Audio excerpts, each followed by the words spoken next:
We have a senior director of UX from what used to be called Intercom, but I'm told as of today is now called Fin. Please welcome to the stage, Caitlin McCurrie.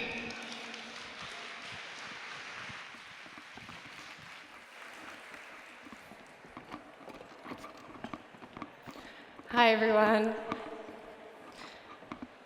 Okay, so I'm Caitlin. I'm based in London, but my accent is New Zealand, just in case you were confused. That didn't sound too British.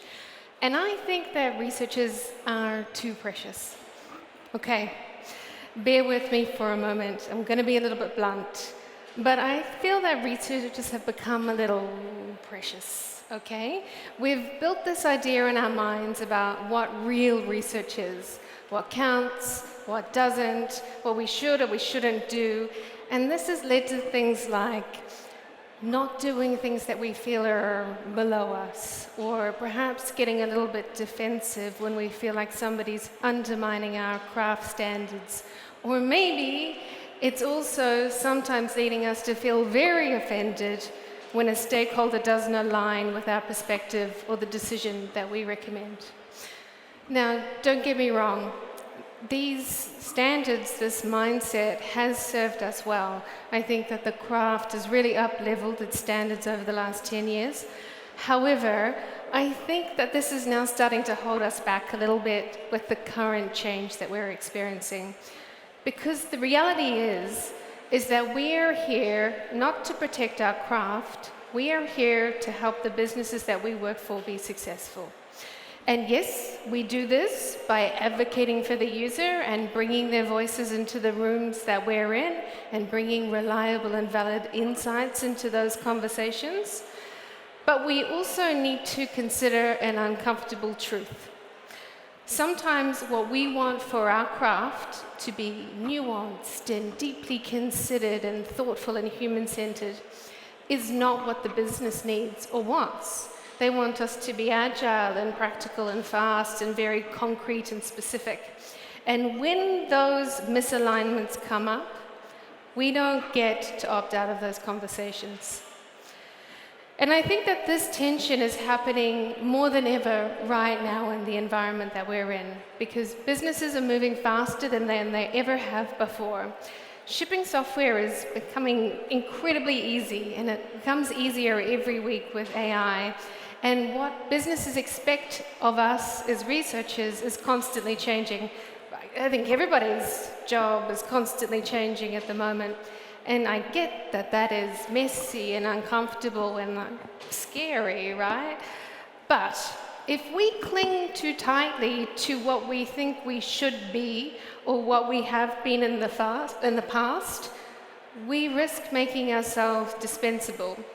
We risk our stakeholders thinking we can replace them with AI-moderated interviews entirely, or we can replace their data with synthetic data, or we can replace their nuanced analysis with a faster, unsupervised, AI-led analysis. This is all kind of stuff of like feverish LinkedIn blogs. And I don't believe that, by the way.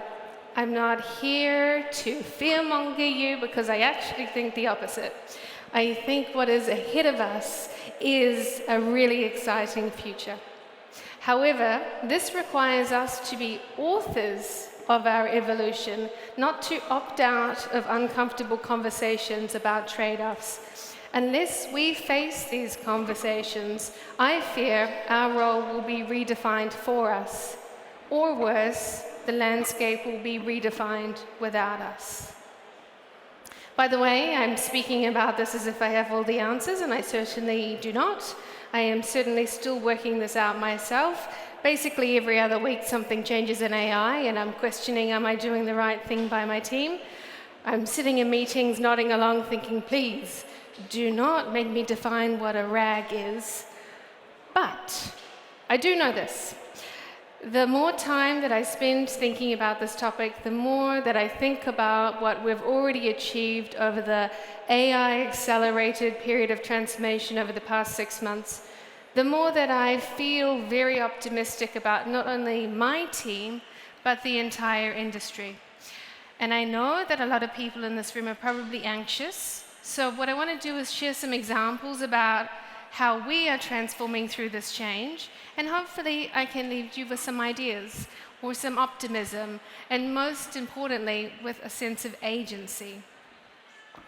So, to start, I would like you to take that research archetype that you have in your mind about what we do and what we don't do and chuck it in the bin, okay? Because we don't need to hold on to preconceived notions about what we are or what we aren't. We can walk away from the things that no longer serve us, the rules that we used to play by that no longer make sense. And hopefully this should feel freeing.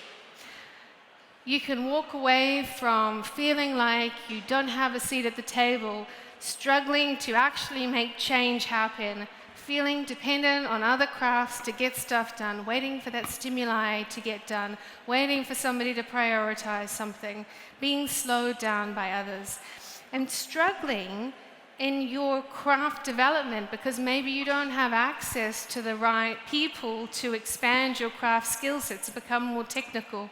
And I think most importantly, you don't have to be doing 5 to 7 semi-structured interviews for every research project for all of eternity, because I really don't think that that is the career purpose for any of us. So instead, let's walk towards greater impact and voice, to a stronger and clearer voice within our businesses, and truly owning a project end to end, from the inception of the question that we should go after to thinking about how we could mock up an actual solution, to maybe even shipping the solution ourselves without relying on other people.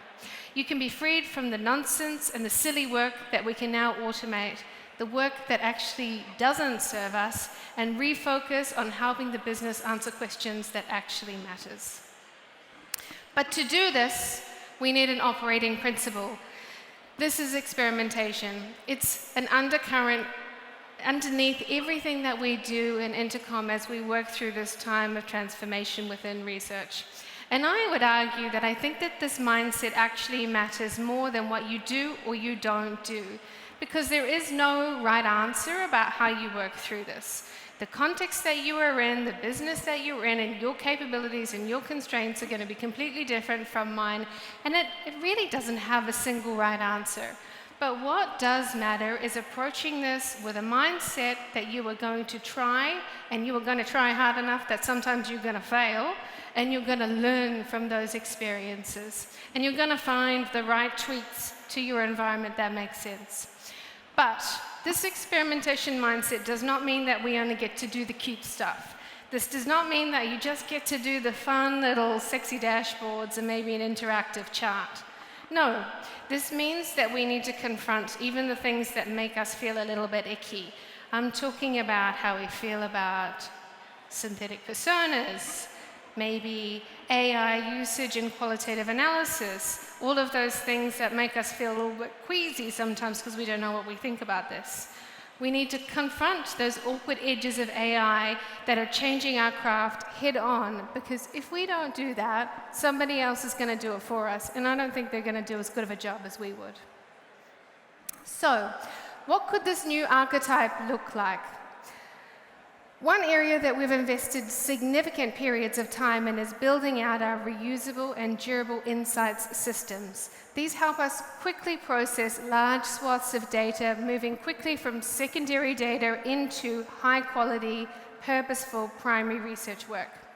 Because what I've observed is the challenge is not so much getting access to the data. We have too much data now sometimes with AI. It's about what we do with that data and what that data is telling us. The question is no longer, can we collect this? It's, what is this telling us and what should we do about it? So creating a system consolidates the unstructured data into a signal that can help you get a head start on what the gaps are, what the emerging patterns are, what are the questions that nobody's even asked yet in the business, ensuring that researchers are working on the highest priority opportunities. So we use LLMs to help us pipe together multiple sources of otherwise siloed, unstructured data into a single, unified, normalized data model. You could use any sources, but we often use things like sales conversations that are stored in Gong. We use Salesforce data. We use customer support queries. We use, of course, our research data. We even use Slack, bringing together these unstructured sources into a single model that can help us explore the patterns throughout the business, surfacing important insights, and then using this system to help decide what requires further attention. We have a lot of these systems, but one of these systems that we've invested most heavily in is our win-loss system. So before this change, we used to have a monthly report that we surfaced, we shared with the execs, and by the time that landed on the desk, actually a lot of the deals that we described in that report, they were already ancient history. It kind of didn't matter that much anymore. And so what we moved to is one of these systems, which is a live underlying system that the researchers and the data science team built with a live dashboard over top of that. And every week it pulls this data and shares with a researcher who curates the report and shares with our exec team which deals we won, which deals we lost, why, and critically here, which of these losses are preventable. So this last bit's particularly important because this allows us to be really, really concrete in the recommendations that we make to the execs about specifically what we could change to improve our win rate. And this allows us to drive change that connects research insights to underlying business metrics. We have similar playbooks in market research and competitive intel, pricing. Each one of these has this durable insight system that acts as a starting point for the researcher to jump off more quickly into their primary work. So continuing on now, talking about our technical framing, we can also ship code. I know a lot of roles are excited about this idea of being able to write their own code, but researchers can do this too. I don't know if you knew this. And this allows us to unblock ourselves from moving from idea into solution. Now, I know that this might feel intimidating on face value, but this one is far more achievable than you might think with the right tools. So I've even managed to raise my own first pull request, so if I can do it, you can do it as well. So I want to share a story here about a researcher who was building a survey. It was an in-product survey that was triggered based on an interaction that someone was having with our reporting function. And they wanted this to be a nice, light way, in the moment, experience measure of how they felt about the experience that they were going through. But as he was designing the survey, what he found was that actually it wasn't possible to trigger his survey because the event didn't actually exist in the system. Now, in the before times, he would have had to go and blackmail an engineer and bribe them to try to get them to make this little tiny change that would instrument that part of the system and let that survey trigger. However, that change was so small, it probably would never be prioritized, it would take months, he'd give up. Now, he realized he has access to a tool called Cursor. That allows him to read our GitHub and be able to make a small recommended change to the code base based on what he needed to do. And he did that. And he was able to instrument his own survey. And this is a small thing, but it was able to unblock him without relying on others and move into being able to use a method that he might not otherwise have had access to. And you can push this further. This is where we're also looking to do this now, is pushing this into being able to actually ship small tweaks to bugs that we observe in our usability testing or in other kinds of research. Okay, so in this world that I'm describing, you are far less involved with others to get your work done. And I think on the one hand, this is a good thing because you can move very quickly, you can work on the most important signals for the business, and you can get stuff done. But on the other hand, you are at risk of becoming very isolated. So how do we manage that? Well, researchers, I think, in general, are excellent storytellers and narrative builders, but we can push this even further using AI. And this is all about moving away from thinking about the default end stage of your work being a report or a presentation. Instead, we can do much better than a report that maybe your stakeholders might not even get past the first page. We can think about sharing interactive data playgrounds similar to the win-loss example I was sharing before, where your stakeholders can play along with their analysis and follow different threads themselves. Or you could create a living dashboard that surfaces both qualitative and quantitative data together that automatically updates. But your output might not even be insights. You could now vibe code a prototype to show your stakeholders exactly what a solution space might look like. This means that you can be very concrete in what your insights could actually mean in terms of actions. So a couple of examples of what this could look like. One of our researchers, she works in web and buyer experiences, and she used Figma to mock up a GIF of an example conversation between a prospect and our Finn, our AI agent, while they were learning whether they wanted to purchase Finn for their own business. Now, she created a GIF like this that brings her insights to life rather than relying on a report, because it made the details of the buyer's experience feel very real for her stakeholders. And importantly, she wanted to communicate that these conversational experiences are a change in expectation for how buyers tend to surface new information as they're evaluating new products. They want this conversational experience. So by showing this in a very concrete way, she was able to communicate with her stakeholders that this is something that we should actually have on our web surfaces more prominently. And she was able to get alignment with her stakeholders because of that. Now, I have to talk about synthetic personas. It's legally required if I want to talk about hot topics to talk about synthetic personas here. And I'd like to reflect that even our team had a point of discomfort around this topic, but we did push ahead on this because we knew that if we didn't experiment with this, it would be picked up by a marketer instead and they would experiment for us. So we wanted to do a reliable version of this.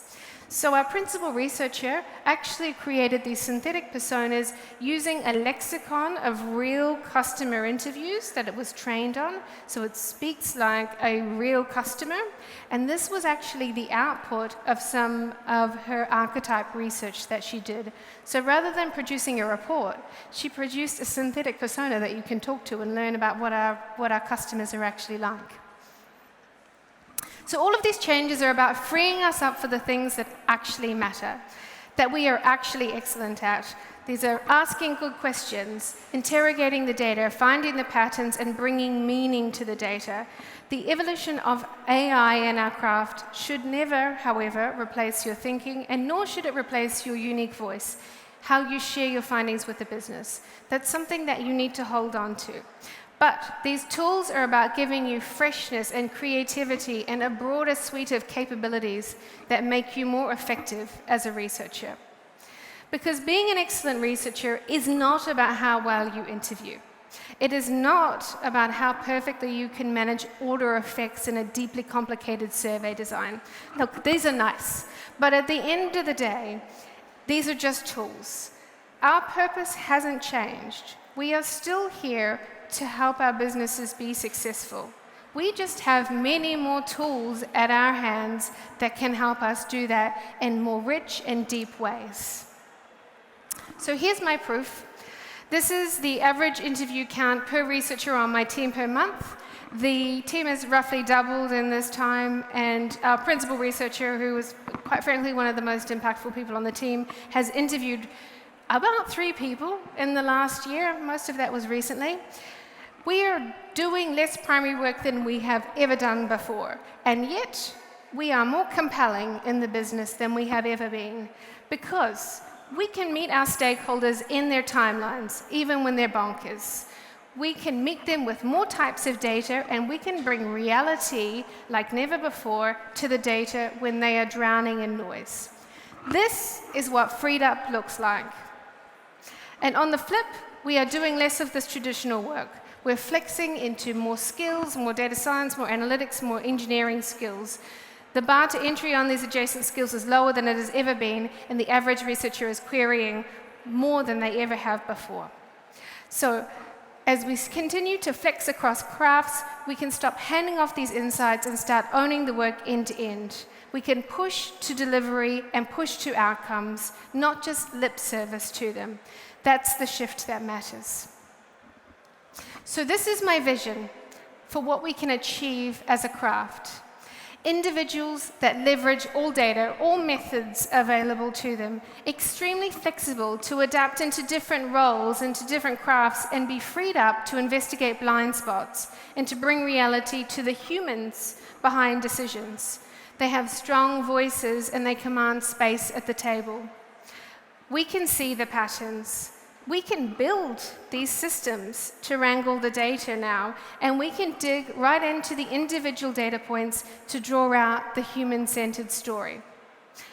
This is what I believe is a better version for us, and I've given you some examples of progress towards it. If we let go of preciousness of our old ways and we pursue the scary and new but promising direction, we can be really proud of the results. So I will leave you with this. What is your uncomfortable edge that you are going to experiment with? Thank you so much.